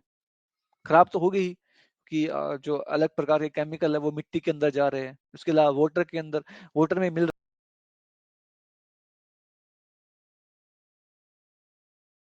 रहा है वो। उसके अलावा एक्सेस यूज ऑफ केमिकल, जो हमने ज्यादा यूज किया ना केमिकल, एल्टर का मतलब खराब हो जाना, तो हमारा जो मिट्टी का जो उसका एक कंपोजिशन होता है, तो जो नेचुरल कंपोजिशन है ना वो खराब हो गया, उसका जो पीएच है, न्यूट्रिएंट है, वो सब इससे खराब हो गए। ओके, और क्या हो रहा है, जो भी मिट्टी के अंदर माइक्रोब है, जैसे मान लीजिए हमने मिट्टी के अंदर कोई केमिकल डाल दिया, कोई पेस्टिसाइड्स है, तो मिट्टी का जो पीएच है ना वो भी इससे क्या हो जाए, चेंज हो जाएगा। चेंज हो गया तो कोई माइक्रोब है वो मिट्टी के अंदर रह रहा है, उसको एक स्पेसिफिक पीएच चाहिए वहां पर रहने के लिए, तो वो नहीं मिल पाएगा उसको वहां पर, तो वो भी क्या है, वो भी वहां पर उसकी डेथ हो जाएगी, माइक्रोब की भी। उसके अलावा some of these chemical also accumulate on the crops and enter into food chain, food chain में वो एंटर कर जाएगा। फूड चेन क्या होता है, जैसे ये प्लांट है हमारा, प्लांट को किसने खाया, हिरण ने खा लिया, हिरण को किसने खाया, शेर ने खा लिया, तो इसको बोलते हैं फूड चेन, तो ये इसमें आ जाएगा। जैसे प्लांट में आया, प्लांट को आगे कोई और खाएगा, उसको फिर कोई और खाएगा, तो ऐसे क्या है, वो जो लेवल है ना टॉक्सिसिटी का वो बढ़ता रहता है। ओके, सो आगे लिखा कि जो वाटर बॉडीज है, वाटर बॉडीज, ओके, वो भी क्या है, पॉल्यूट होती है। ठीक है, when water from the irrigation, okay, जो पानी आता है ना खेतों के अंदर, तो खेतों में हम हमारा क्या डालेंगे, वहां पर हम हमारा जो ये पेस्टिसाइड्स है उसका, ठीक है, वो डालेंगे, केमिकल डालेंगे, तो इससे क्या है, उसके अंदर न्यूट्रिएंट ज्यादा हो जाएंगे, तो वहां पर जो एल्गी है उसकी ग्रोथ हो जाएगी, पानी भी खराब हो जाएगा हमारा। ठीक है, उसके अलावा पानी के अंदर केमिकल्स है वो मिल जाएंगे वहां पर। सो अब है हमारे पास यहाँ पर कंक्लूजन क्या निकला। कंक्लूजन ये है कि जो ग्रीन रेवोल्यूशन है, ठीक है, उसका हमारे एनवायरनमेंट के ऊपर असर पड़ा है, खराब असर पड़ा है। ठीक है, तो दोनों स्टेटमेंट है वो सही है, लेकिन जो सेकंड स्टेटमेंट है वो पहले वाले को एक्सप्लेन नहीं करती है ढंग से। वो अलग स्टेटमेंट है, वो अलग स्टेटमेंट है। ओके, सो कोई है अभी डाउट, बताइए।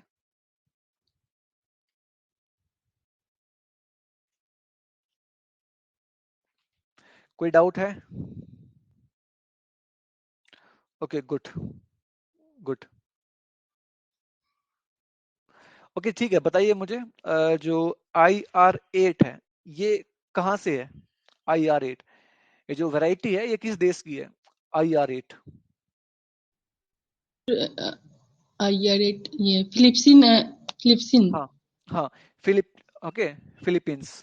ओके, जो फिलीपींस हमारे पास एक देश है, वहां पे IR8 किसकी है? गेहूं की है कि चावल की है, राइस की है या वीट की है? बताओ। इसकी है राइस। राइस ठीक है, गुड। ओके, बहुत ही आसान चैप्टर है, बस याद करने का है, इतना कुछ समझने का है नहीं इसके अंदर।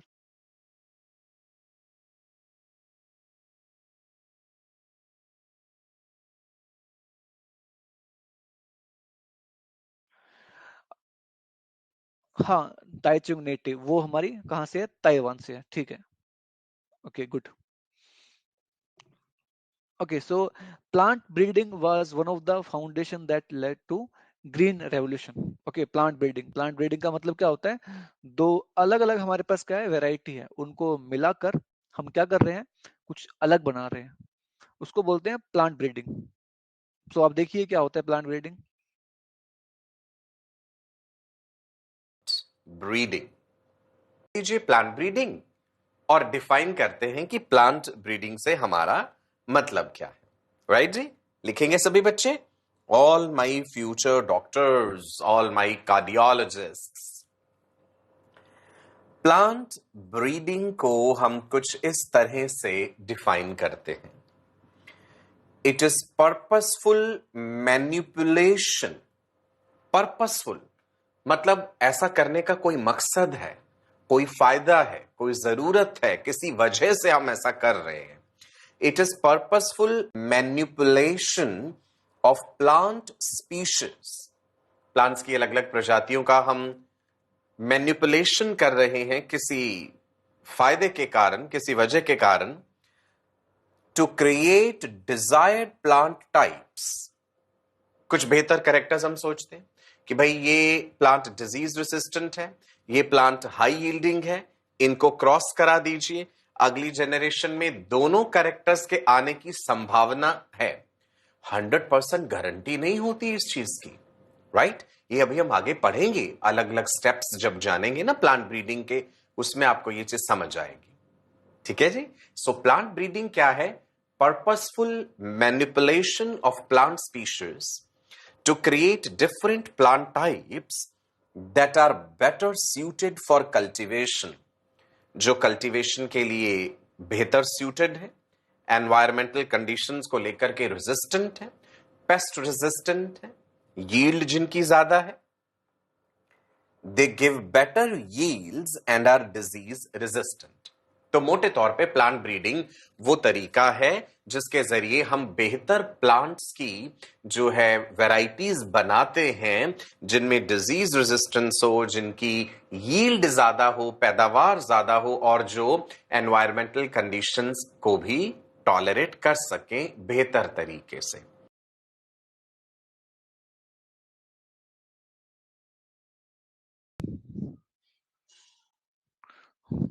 ओके, सो प्लांट ब्रीडिंग क्या होता है? ये एक पर्पजफुल, इसका कुछ पर्पज होता है। मैनिपुलेशन का मतलब होता है अगर कोई इंसान किसी चीज के अंदर कुछ गड़बड़ कर रहा है ना, उसको बोलते हैं मैनिपुलेट। ठीक है, मैनिपुलेशन। तो हम प्लांट के अंदर क्या कुछ अलग चेंज कर रहे हैं, ठीक है, प्लांट की स्पीसीज के अंदर। क्यों कर रहे हैं? ताकि हमें जो हम चाहते हैं ना वैसा डिजायर्ड टाइप मिल सके। ठीक है, अब जब चैप्टर नंबर 11-12 पढ़ोगे ना, बायोटेक्नोलॉजी, जूलॉजी के अंदर, तब आपको ये काफी अच्छे से समझ में आएगा कि किस प्रकार से हम दो प्लांट को मिलाकर एक अलग बना सकते हैं। ओके, तो हम इसको क्यों कर रहे हैं? ताकि हमारे पास जो ये जैसे मान लीजिए हमने कुछ बनाया है, अब इसको कहीं पर लगा रहे हैं, क्या पता वो वहां पर वो ग्रो ही ना कर पाए, तो वो क्या है, बेटर हो जब हम उसको कल्टीवेट करें ना, तो उस जगह के लिए वो काफी अच्छा रहे, उससे जो यील्ड है वो काफी अच्छी मिले हमें, और उससे जो डिजीज है ना वो ना हो उसको। ठीक है, ओके। अगर लिखा है यहाँ पर लिखा है the outbreak of late blight of potato. ठीक है, लेट ब्लाइट ऑफ पोटैटो बीमारी है, आलू के अंदर हो गई थी यूरोप के अंदर, 1845 की बात है, ये बीमारी हो गई थी। तो इससे क्या है, पूरा का पूरा जो पोटैटो था ना वो सारा गायब हो गया वहां पर। फंजाई से होती है, फंजाई। ठीक है, फंजाई का नाम होता है फाइटोफ्टोरा। ठीक है, वो फंजाई का नाम है। तो उससे क्या है, ये बीमारी, ये डिजीज हो जाती है। अभी भी होती है, लेकिन उस टाइम क्या है, इसका कोई दवाई नहीं थी उस टाइम। तो अभी तो है हमारे पास, ठीक है, मारने के लिए, इसको ठीक करने के लिए, तब नहीं थी 1845 में। तो पूरा का पूरा पोटैटो ही गायब हो गया था। ठीक है, तो आगे हम इसी से रिलेटेड कि जो हमारे पास प्लांट डिजीज है ना वो क्या होती है, कैसे कैसे किस किस प्रकार की प्लांट डिजीज होती है, वो हम देखेंगे। तो अभी कोई डाउट है यहाँ तक, पूछिए, कोई डाउट है?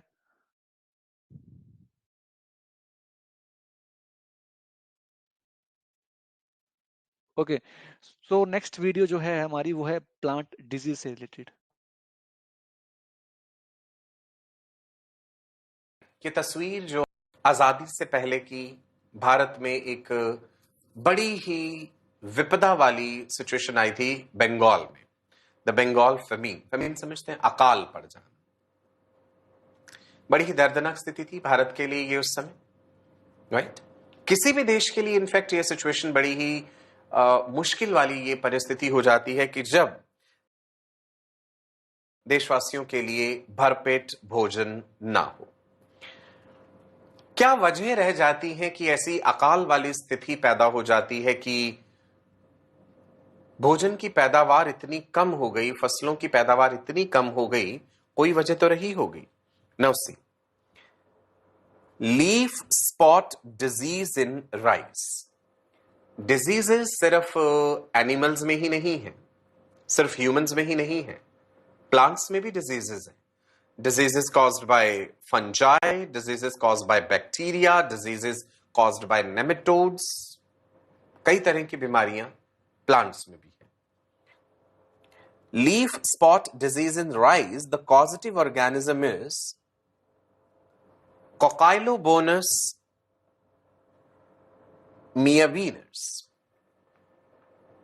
राइस में इस फंजाई के द्वारा यह बीमारी की जाती है, लीफ स्पॉट, जो एक बहुत बड़ा मेजर कारण बन जाती है राइस की फसल को नुकसान पहुंचाने में।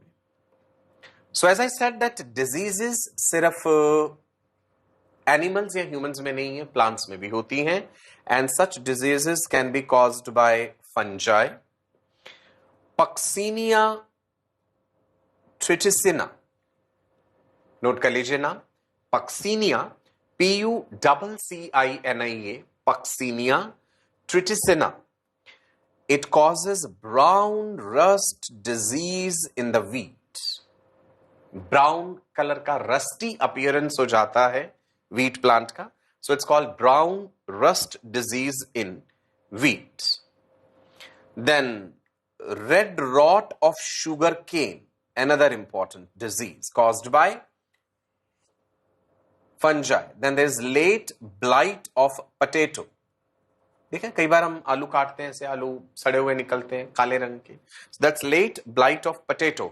बहुत सारी डिजीजेस के नाम एनसीईआरटी में मेंशन्ड हैं, तो ये आपको पता होने चाहिए, these are important. बैक्टीरिया भी करते हैं बीमारियां प्लांट्स में।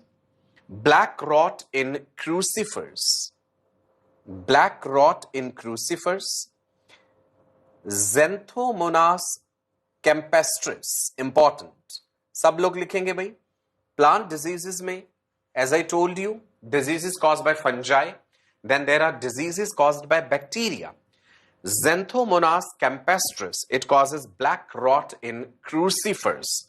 Please remember, this is important and can be framed as a question. Viruses भी करते हैं बीमारियां। टोबैको मोज़ैक वायरस का नाम आपने सुना होगा। दिस टोबैको मोज़ैक वायरस एक मोज़ैक लाइक पैटर्न बना देता है ये लीव्स पे। It causes tobacco mosaic disease.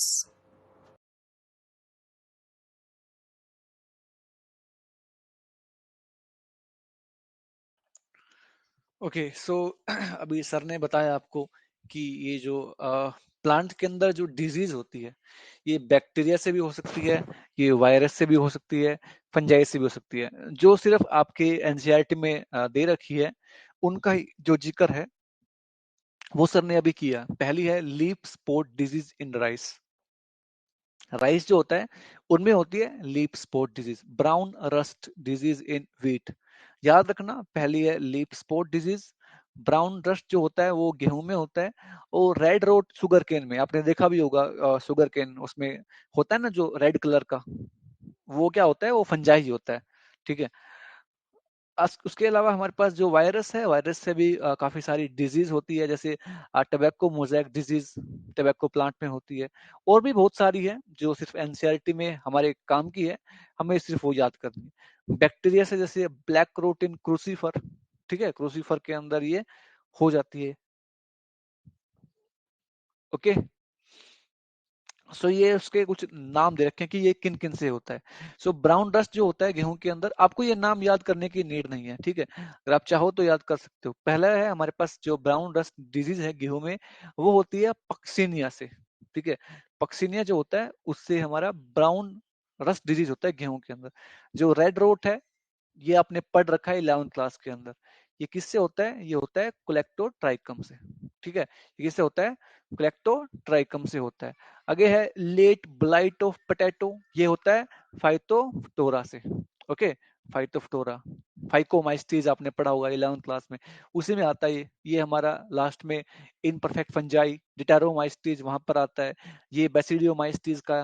Okay, उसके अलावा हमारे पास ये क्या है, तीनों फंजाई से होती है। बस इतना आपको याद रखना है कि ये तीनों जो है फंजाई से होती है। कौन कौन सी? ब्राउन रस्ट, रेड रोट वाली और लेट ब्लाइट ऑफ पोटैटो, ये तीनों किससे? फंजाई से होती है। इतना याद रखना है, इसके नाम याद रख सकते हो तो अच्छी बात है। पक्सिनिया हो गया, कोलेक्टोट्राइकम, फाइटोफ्टोरा, ठीक है, आपने ये 11th में पढ़े भी होंगे। आगे है black wrote in crucifer. Okay, ये जो है डिजीज किससे होती है? बैक्टीरिया से होती है। याद रखना, ये हमारी फंजाई से ऊपर वाली, और जो ये है हमारी ब्लैक रोट इन क्रूसीफर, ठीक है, ये किससे होती है? बैक्टीरिया से होती है। कौन से? जेंथोमोनस। ओके, इससे होती है, कैम्पेस्ट्रिस। आगे है टोबैको मोज़ैक डिजीज, ये होती है वायरस से। ओके, नाम क्या है? Tobacco mosaic virus, TMV. पर इसका स्ट्रक्चर भी आपने याद हो तो 11th क्लास में सीखा था, टोबैको मोज़ैक वायरस का structure. Okay, so that's all for today. अब हमने आज क्या क्या पढ़ा? ग्रीन रेवोल्यूशन के बारे में, कि जो ग्रीन रेवोल्यूशन है वो क्या होता है। ठीक है, ट्रेडिशनल जो हमारे पास अलग अलग मेथड्स थे, ठीक है, उनको छोड़कर हमने जो ग्रीन रेवोल्यूशन है उसको अपनाया, जिसके कारण से क्या हुआ, हमारे पास जो फूड का प्रोडक्शन है वो इंक्रीज हुआ। कौन कौन से? हमने मशीन का यूज किया, हाई यील्ड वेराइटीज का यूज किया, ठीक है, इन सब का। उसके अलावा हमने जो हमारे पास पहले क्या था, टोटली डिपेंडेंट थे मॉनसून के ऊपर, हमने उसको छोड़कर जो हमारे पास मोटर पंप है उसके यूज से हमारे पास जो क्रॉप है उसमें वाटर का यूज करना स्टार्ट किया। ठीक है, हाई यील्ड वैरायटी, ये सबसे पहले जो इसका नॉर्मन ई बोर्ल उन्होंने स्टार्ट किया था, उनको बोलते हैं फादर ऑफ ग्रीन रेवोल्यूशन। और इंडिया के अंदर बताना, यस प्लीज बताना मुझे, जो इंडिया है, इंडिया के अंदर जो ग्रीन रेवोल्यूशन है उनके फादर किसको बोलते हैं? Father of green, Swaminathan, Swaminathan. हाँ, जो स्वामीनाथन है उनको बोलते हैं क्या? हाँ, yes Puneet, doctor M S Swaminathan, उनको बोलते हैं फादर ऑफ ग्रीन रेवोल्यूशन। ठीक है, उसके अलावा जैसे कल्याण सोना है हमारे पास। ओके, कल्याण सोना, और सोनालिका है, जया है, ओके, रत्ना है। ये क्या है? कुछ हमारी इंडिया की वेराइटीज है जिनके कारण से हमारे यहाँ पर जो फूड का प्रोडक्शन है वो इंक्रीज हुआ है। ओके, ठीक है, मुझे आप बताओ, जो साउथ में होता है शुगर केन, उसका नाम क्या है? साउथ में जो शुगर केन होता है उसका नाम बताओ। साउथ में जो शुगर केन होता है, सेकेरम ऑफिन सेरम। हाँ, सेक्रम ऑफिसनी नेरम। ओके, जो नॉर्थ में होता है, नॉर्थ में जो होता है उसका नाम क्या है? Saccharum barberi. Saccharum barberi. Barberi. हाँ ठीक है। अच्छा, कौन सा अच्छा है, साउथ वाला कि नॉर्थ वाला? सर साउथ वाला। हाँ, साउथ वाला इसलिए अच्छा है क्योंकि इसमें जो स्टेम है वो थिक होता है, ठीक है। उसके अलावा जो शुगर का कंटेंट है वो भी ज्यादा होता है इसके अंदर। हायर होता है, यहाँ यस पर सर। क्या होता है, थिन होता है, ठीक है, और कंटेंट भी नहीं होता। हमने क्या है, दोनों को मिलाकर एक नया बना दिया। उसके बाद हमने पढ़ा प्रोस एंड कॉन्स की, क्या क्या इनके फायदा है, क्या क्या नुकसान है, वो पढ़ा। बाद में प्लांट के अंदर डिजीज का नाम और प्लांट ब्रीडिंग का नाम। ठीक है, आप बताओ ये जो ब्लैक रोट डिजीज है ये किससे होता है, बैक्टीरिया से, फंजाई से, या वायरस से? ब्लैक रोट, बताओ। Black rot, black bacterial rot, disease, bacterial disease. ठीक है, good. Red rot in sugarcane? Sir ये वायरल डिजीज है। नहीं, वायरस से नहीं होती। ये होती है फंजाई से, ठीक है। ओके, सो याद रखना ये जो हमने अभी अभी कुछ देर पहले ही पढ़े हैं कि ये जो ब्राउन रस्ट है ये फंजाई, आपको सिर्फ ना ये नाम याद नहीं, ये याद नहीं करना आपको। आप सिर्फ इतने याद रख लेना कि ये हमारा फंजाई से होता है, ब्राउन रस्ट डिजीज। ये रेड रोट शुगर केन में फंजाई से होता है, लेट ब्लाइट फंजाई से होता है, और ब्लैक रोट बैक्टीरिया से होता है, और टोबैको मोजाइक वायरस से होता है।